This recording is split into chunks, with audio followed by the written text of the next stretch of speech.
All right. Hey, everybody. Welcome to our Thursday night. Thursday night. Oh my gosh, that was a blast from the past. Our Tuesday night book club.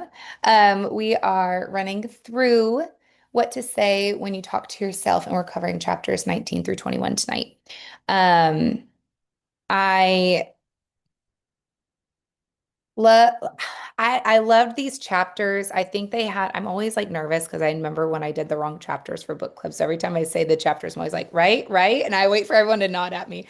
Um, I love these chapters because I just think they embody like so much of what we tackle every single day. And I know like self-motivation, I think is probably one of the hardest things to master in this specific industry because it's really easy for us to, go to conventions and be on like really awesome team calls like we were just on or whatever, and we're all fired up and excited, but it's those times where it's just hard or that hard phone call is coming or whatever that just it's those day-to-day little moments that I think make it so much harder. And I like how he basically covered the fact that like people in sales, this is something that they have to use more than anybody else because as a general rule, people in sales generally face more rejections, in a day and no's or whatever. And it's really easy for you to turn those into failure. And even though we know it's not failure, if our brains are wired to know that or to think that a no means that we are a failure, then that's immediately where our brains are going to go. So it's, just rewiring it and being able to talk to ourselves in a way that reframes that for us so that when we are getting those no's or when somebody turns off a sub or whatever, we don't automatically see that as failure. We see that as something different. We just reframe it differently. So the first chapter is solving problems and accomplishing goals.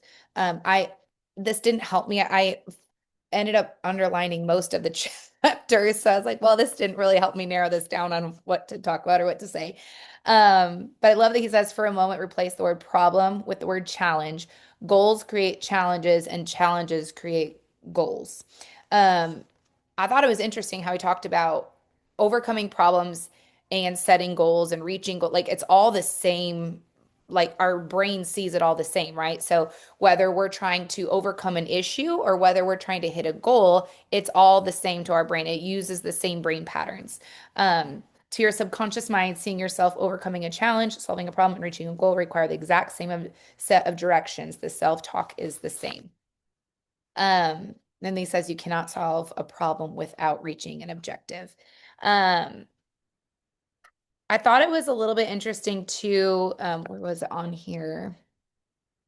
He talks about, and I don't know why this like was a little like exciting to me. I don't know if you guys found a little bit of like, oh, okay, I accomplish goals every single day. When he talks about we set our sights on great aspirations, we should never fail to recognize the little goals that get us there, the goals that we set almost unconsciously day after day that help us survive, endure, overcome, maintain, and achieve each day step by step. I thought this was important to recognize that I feel like we constantly live in the mindset of whether or not we achieved this massive goal that we had for ourselves, right? So, oh, I didn't lose the 15 pounds this month that I was hoping to lose, or gosh, I didn't, get an hour of Bible time every single day, or I didn't, whatever, like these big, huge, massive, I didn't hit my rank for this month, or like some really big ones. But we fail to recognize that, like, hey, you know what? I committed to waking myself up an hour earlier every day to take some time for myself and, maybe eat a healthy breakfast or whatever. And I pretty much stuck to that. Like, I am getting up an hour earlier every single day. Or I made a commitment to myself that I was going to do my entire skin care line every night, and I've done it every single night, like little things like that that feel like they should be simple, but those are goals that we've set for ourselves. I'm going to get up in the morning and get dressed and head off to work and make it to work in a good attitude. I mean, those are goals that we set for ourselves that we achieve all the time, but we don't give ourselves any credit for those because we don't see those as being valuable enough to celebrate. And I think if we can get a mindset of celebrating the fact that like we set these goals every single day and we overcome them, we start to trust ourselves more. We start to build belief in ourselves more. And I don't know. So I found that a little bit empowering and exciting. I know it sounds great. I'm like, I am I actually do keep promises to myself. I can keep promises to myself. It gives you that empowerment of like, I can keep those promises. I can set goals and achieve them. I can do these things. So what's stopping me from achieving ones that are a little bit bigger? I like that he says the more programming your brain receives to help you reach the objective you present it with, the more it will move in that direction. So, yes, that talks about, I felt like that was a lot to do with like self-talk, but we always say, stay close to the fire on our team. And I think that's what stuck out to me there too is the more programming you receive to help you reach the objective you present it with, right? So the more I'm listening to empowering podcasts, the more that I'm leaning into business growth, the more that I'm leaning into my team, the more that I'm leaning into, personal growth, whatever that, like the more that you lean into those things, just get on corporate calls or whatever, get on the ambassador page or get on our team page and just connect. Like whatever it is, if you can just stay close to the fire, the more that your brain is programmed to want to lean toward building your business more and making it better, the more that you're going to actually find yourself gravitating toward that and wanting to do those things on the everyday.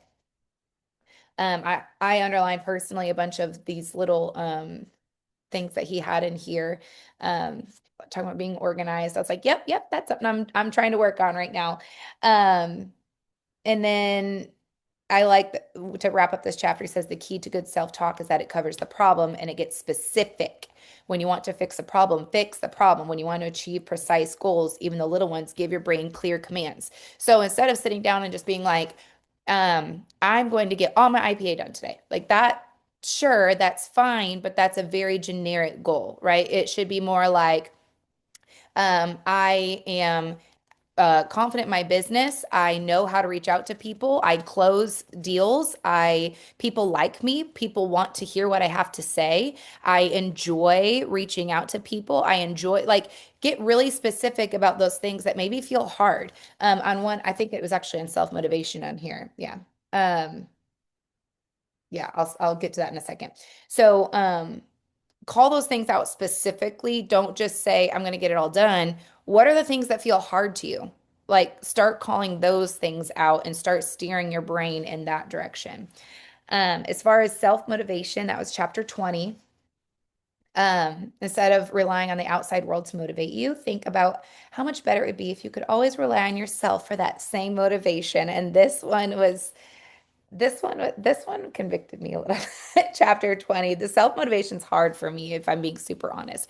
I do a lot of times have to go if I want to motivate myself, I many times will go to an old team call or a podcast or something just and yes, it is self-motivating. I count this also as self-motivation, but just having that desire to want to do more, go lean into something. And so if you're not somebody who's going to act on just your will alone, do something like that. Go listen to a team call, get on a podcast, go and read all of the celebrations happening in our team, like whatever it is that motivates you and get your fire going, do that. That's part of self-motivation, I think. It's that staying close to the fire again. It's knowing it's not just being able to talk yourself into those things. I think it's also just knowing what it's going to take to push you there, right?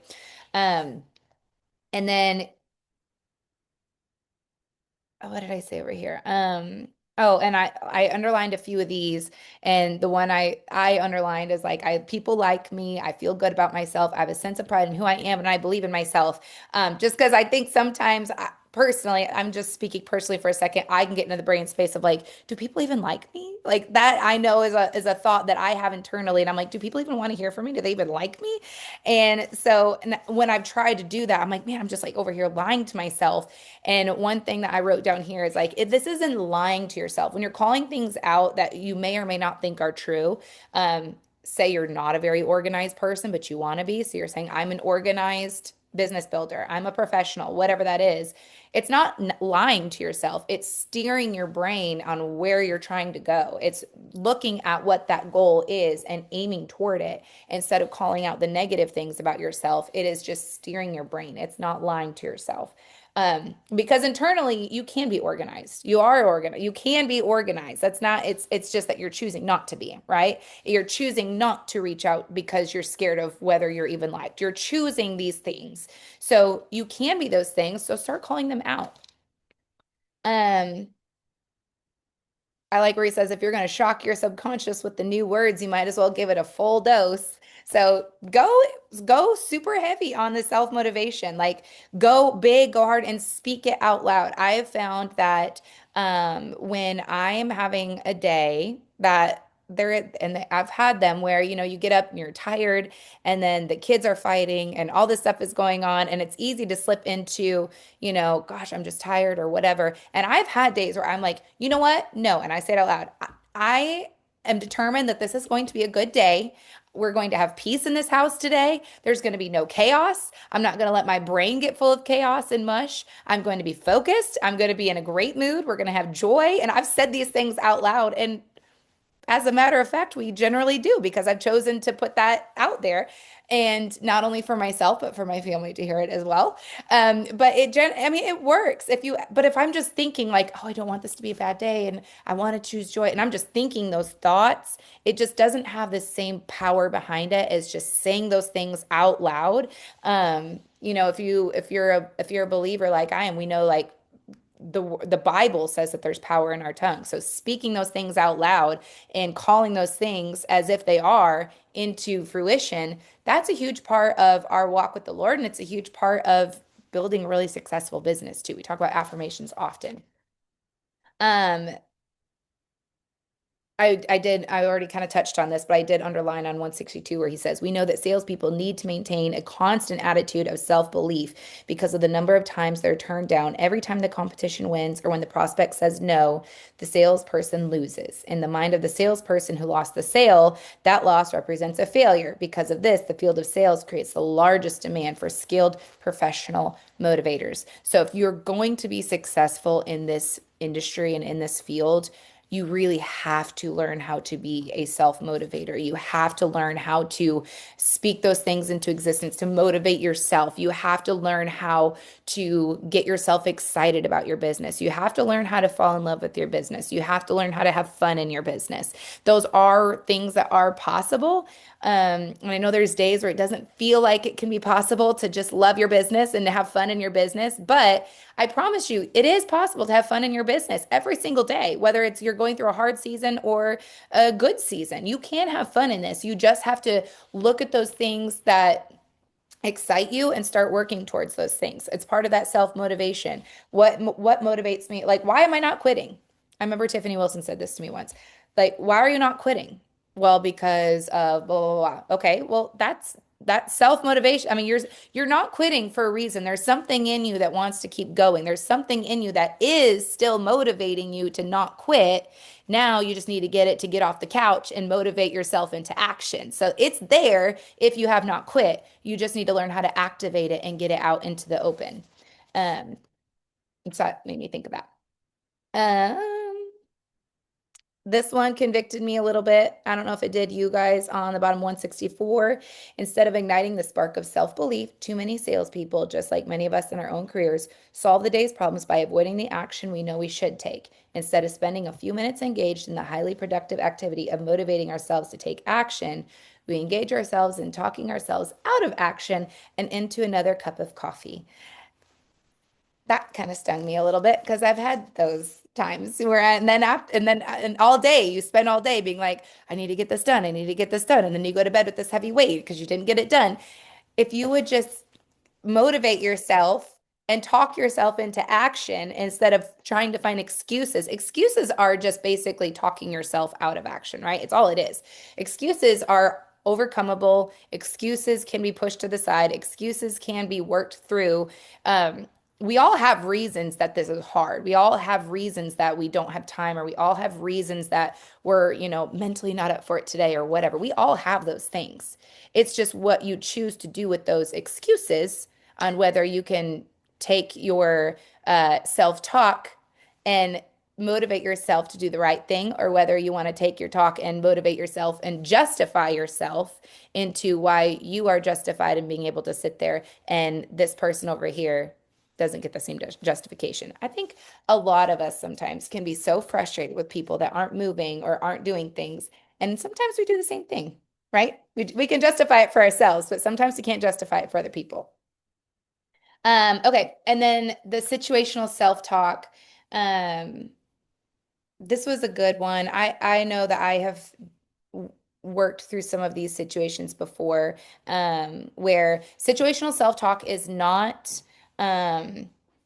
something that's setting you up for a future goal. Situational self-talk is something that's in the moment, he talks about. So, he uses the example like when a phone call comes in and it's somebody that you don't want to talk to, you could, you could just let it go, or you could say, I've been waiting for this phone call. I know how to handle problems. I overcome problems. I'm going to tackle it head on. I enjoy getting over problems. And so they're not a problem anymore. So I'm going to answer this phone call and we're going to work through it and just say that thing out loud. That's a situational self-talk just in that moment. It's not necessarily helping you accomplish a long-term goal, but it is something in that moment that's going to help you motivate you to do the thing that you need to do in that moment.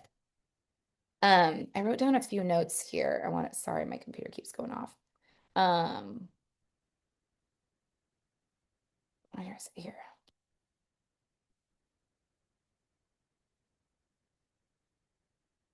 So I wrote that on here. It's important that we're on the offense when we're using self-talk to motivate us to overcome a situation. We should be emotionally mature enough to know when a situation is headed our way that will upset us so we can be ready to tackle that on with our words. Because this chapter kind of got me thinking about, if we saw that phone call come in and then we took the phone call and didn't like do that situational self-talk, and now we've got an issue and we're frustrated, and then afterwards we're like, I like to solve problems. Well, now the problem's gotten bigger, right? So we need to work on that emotional maturity in ourselves too, to be able to recognize when a problem is coming our way. I know we've talked about that on team calls before, is being able to anticipate opportunities that are coming for growth.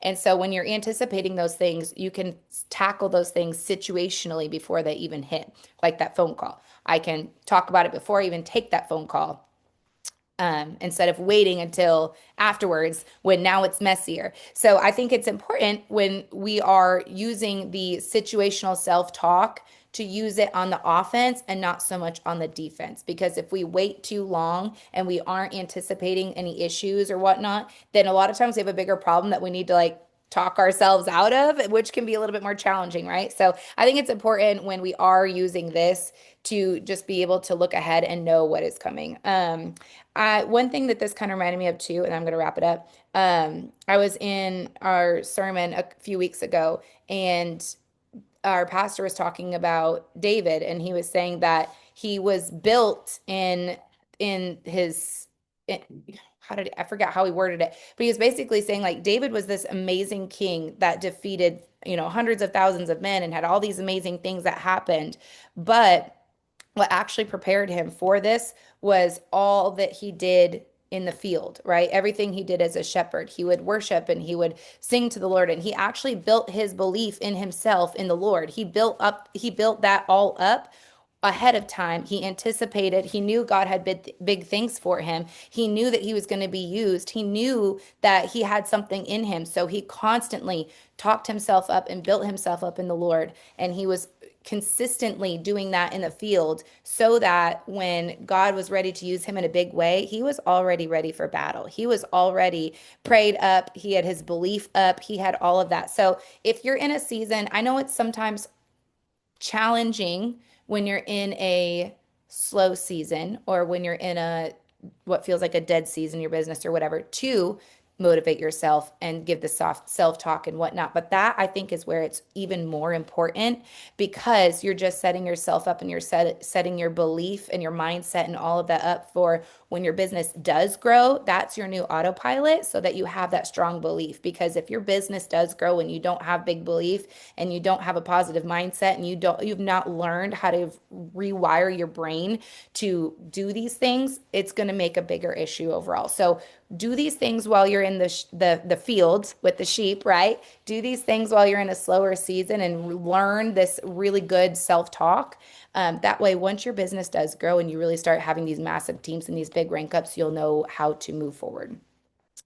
So, anyways, I'm going to go ahead and open it up. Anyone else have anything?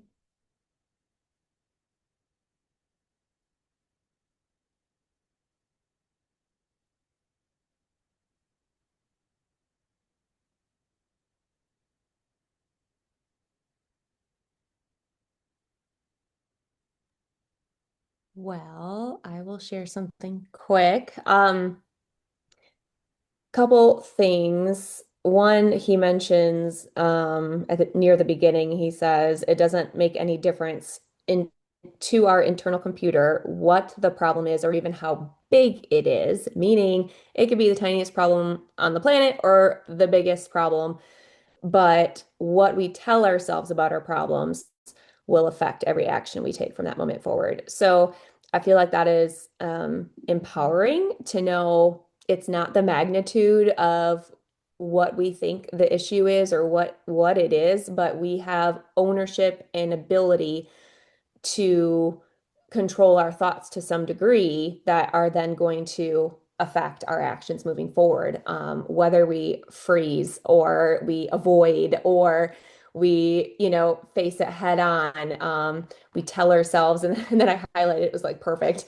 One of the parts over on the next page says, I confront, I don't ignore problems, I confront them, I don't avoid them, I conquer them, and that's, I don't know about anybody else, but I've been there for any of those things at some point, right? Where you just avoid something or you whatever, you ignore it, you put it off to the side, whatever. So just that reminder and being conscious of that it's not the problem itself, it's ourselves. And that should provide ownership and power to be able to do something about it, versus feeling like a victim or you don't know what to do. And then similarly, I guess I'll connect that with a motivation piece, which you did already touch base on, Natalie, but I just think the beginning there that you already quoted was so very, again, empowering because how many times have we been there where it's like, well, I don't feel motivated and it's just hard to get something done, be it our business, be it something else in life, cleaning the house or whatever the heck it is. So to again make sure we educate ourselves on how we are capable of handling this and ownership. I would rather, I don't know about you guys, but I would rather know and have the perspective and knowledge that I can control or to some degree my motivation, right? Be it through this self-talk that he says, be it through like what you said, Natalie, like listening to podcasts, just doing something to hear something, because that does motivate me. Hearing a team call and be like, yeah, I can do that too. Let's go. It doesn't matter how many times I've heard it.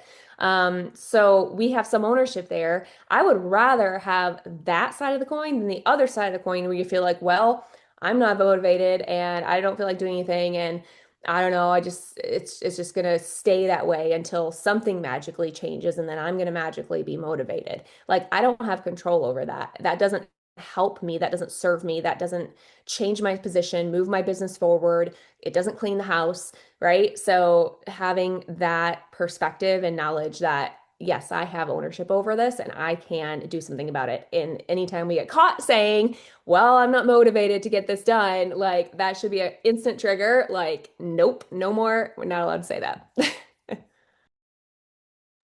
was thinking that too. It's empowering knowing that you can change the situation. It's good.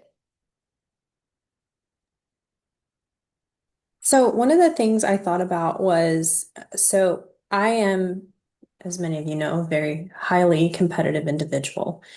And so when I'm reading these things, I'm like, well, I mean, some of these things I internally do, but and I've talked about this before, I think the reason that I have this mindset is that it was taught to me by my own parents. And so, one of the things I thought about was if you are struggling to practice these things for yourself, think about just putting yourself as the teacher and trying to teach it to someone else. Because, like Jamie was saying in this chapter, regardless of who you're saying it to, you're hearing it. And so things like on 161, I keep my chin up, my head held high. I look, act, sound, think, and feel like the winner I am. I can't tell you how many times my parents would tell me, like, we don't say I can't, we are winners, we work hard, we respect others. And so, like I say, if you're having trouble saying it and doing it for yourself, then maybe finding someone, whether that be your child, your best friend, your neighbor, whomever, that you can share this with so that you can not only feel that you are impacting yourself, but you're impacting someone else. And sometimes when we have that caregiver role, it almost feels as if you also have to do it in order for them to follow. Um, and then I'll just read a couple of other quotes that really hit me and then kind of putting something at the end. So on 162, just look at what I can do today. I am incredible, and today is a great day to show it. Um, on 164, being told no never bothers me. Instead, hearing the word no doubles my determination and adds to my positive enthusiasm. I thought of the bazooka on that. Um, but then on 175, I think it kind of brings back the reality of things. Like it's impossible to have that level of enthusiasm 100% of the time. Like it's not a reasonable expectation. And so on 175, when he says, your own internal self-talk is not a magic solution for every situation that comes up, but it can help you stay in control and deal with each of them more realistically and effectively. And that's because, like you were saying, Natalie, if you've practiced and you practiced and you practiced, and you've tried to teach that and implement that not only with yourself, but with others, then while you may not be 100% on a specific day, you're at least able to stay in control and still um, kind of keep the course. So it's kind of the things that I got. I so agree. There's a lot of times where I feel super motivated after I've been the coach on a coaching call. I'm like, well, I'm gonna write down some notes for myself.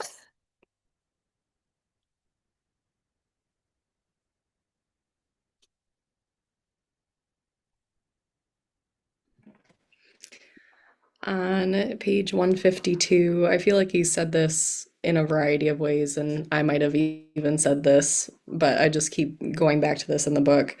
He was talking about how, like, there's got to be a lot of excellent books out there on, he used like time management, right, or organizing. But think about how much better a more receptive mind would be, a mind that's become reprogrammed, like believing that you're organized. And I just keep thinking, like, the whole time we're reading this book, like this is the foundation for all of the other personal growth that we have done, and it's like we can time block all day long, we can like learn all of these new skills, but this is the foundation that's going to make those more effective. And it's still good to try to like implement those other things, but if you really just want like the best shot at being successful in whatever like you're trying to implement or whatever that new habit is or whatever, like this is how you do it. And it's so simple. Like I will admit I was very tired when I was reading this book. So I first just skimmed like all of those like affirmations that he wrote out, like anybody else a human. Because it's like simple, right? Like it's just so simple. But I like marked my pages and I'm like, no, I'm gonna read these to myself in the morning, dang it, because it does matter. Like it matters. And I think we all like can fall into that where it's like it's just too simple. Like it can't be that helpful, but it is. It's the foundation. So yeah. I said that to myself too. I'm like, I'm just gonna read these out loud every morning. These are so good. Like this is a good cheat sheet right here. Nobody has any excuse not to start using positive self-talk because it's literally right here. Read your book out loud every morning. So good. And the app, did anybody else download the app? Because I have been doing that and I've really liked it. It's for free for a month if you missed it. Good. Um, because yeah, I've been trying to do it in the morning when I'm waking up, and it's so much easier if somebody's just reading it to you. Like it's a good first step, but I, like he said in that one part of the chapter, like you got to own it too, you know? So, but I think it gives you a good framework of some ways that you can maybe personalize it more to renew your mind. So, yeah. Good.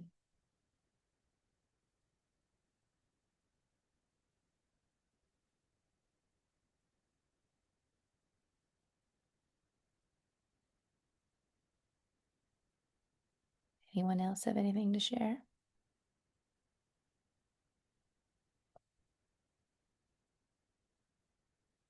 What's the Do name of you the remember app what again? chapter? Yeah, I'm trying to think. There was a link at the end of one of the chapters, but it is called Self-Talk. It looks like that. So Perfect. there's one specifically for network marketers, which is cool. That is cool. Okay. Last call. All right. I guess we'll go ahead and wrap it up. I know we started about 5 minutes late, so we're still on time. So, all right. Well, thank you guys so much, and I hope you all have a great night, and we'll see you here next week. Bye, y'all.